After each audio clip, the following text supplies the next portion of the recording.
Yeah, hello.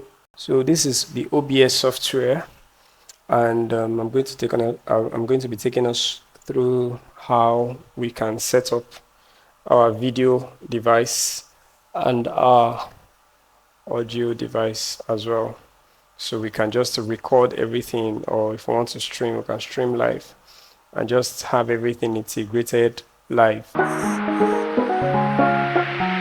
It's LOG baby.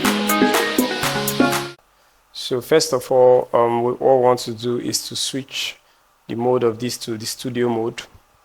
So we'll come here and switch it to the studio mode, and then we have the preview screen, or have the program screen. The program runs what you want people to see, or what you're recording, or what you're streaming. While the preview is where you do your setup, you preview it before you transition it here. So here we come to the scenes, and the first scene, you may not have, upon installation, you may not have any scene here. So you may just create one. So I'm going to be creating one now for the purpose of this tutorial. So I'll just name it tutorial scene and press OK. So the scene, each scene has its sources. So now in the sources of this one, we'll now import our video device. So what are we getting our video signal from? So for this, because I'm currently not using any of the video device or capture device, so I'll be using my webcam. But if you have one plugged in, if you have the USB video capture device, if you have the Atem Mini, Blackmagic, or whatever, I'm sure it's going to be among the list. So I'm just going to click on the plus sign and then video capture device here. I'll open it. So I may just name it video camera, or I can just name it camera. And then if I make source visible, it means even while I'm searching for it, it's going to be visible here already. So if I turn it off, it's not going to be visible. So I'll show us what it will look like if you normally would turn this off. So I'll press OK. So now it's going to be showing me the list of different video devices that I have. So currently I just have my webcam and then the OBS virtual camera, which we're not using. So I'm using my webcam, and then I'll press OK. Then I'll come down here and then adjust it.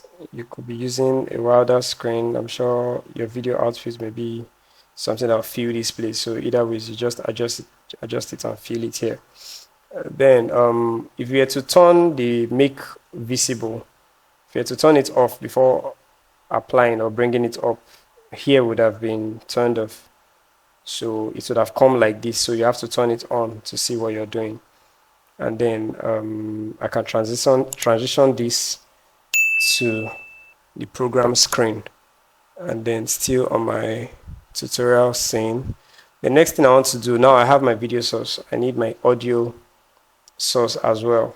So I can come to the settings and then come to audio, and then for the desktop audio I can choose to enable or disable, but what I need right now the most is my microphone.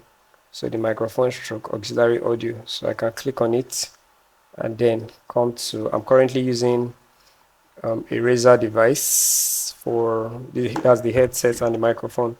So that's what I'm currently using. So it has detected it. So I'll just click here, then I'll press apply. But before we apply, let's come to the output, the video output. So you can come to the output. If you are going to be recording, if you are going to be streaming, you can set all this. But if you are going to be recording, first of all, you save your path where you want the recording to save. You come here and save it. Then the recording quality, you can change it. The stream is a bit low, so we will not be using same as stream. So let's use indistinguishable quality, large file size, and press OK. Then the format will be in MP4. So if you're seeing MKV, you can switch it to MP4, or MKV is still fine anyway. Then you press apply and you press OK. Now the audio is coming up. Now it's even picking my voice as well. The video camera, which is the webcam. I'm sure it came with its own audio, which is here. So I'm just going to mute that. So if your ATEM mini or USB video or camera or whatsoever comes with its own audio, you just mute it. The only audio we want out will be this one here. So if it's hitting the red band, that's this red area, like it's really high, you just try and reduce it so that at least at most it's getting to this area, not here. So that it's not so, especially when two persons are talking or two persons are shouting or everywhere is rowdy, so it's not so bad. And that's it. So when you're done, you're set to record. You can just hit the start recording. So whilst you're recording, you're able to, if you're using a switcher like the Atem Mini, you don't have to touch anything again. You just do the switching from there and then it will be recording. And when you're done recording, you press stop recording. And yeah, that's it on this video. I hope you find this tip very helpful. Thank you very much.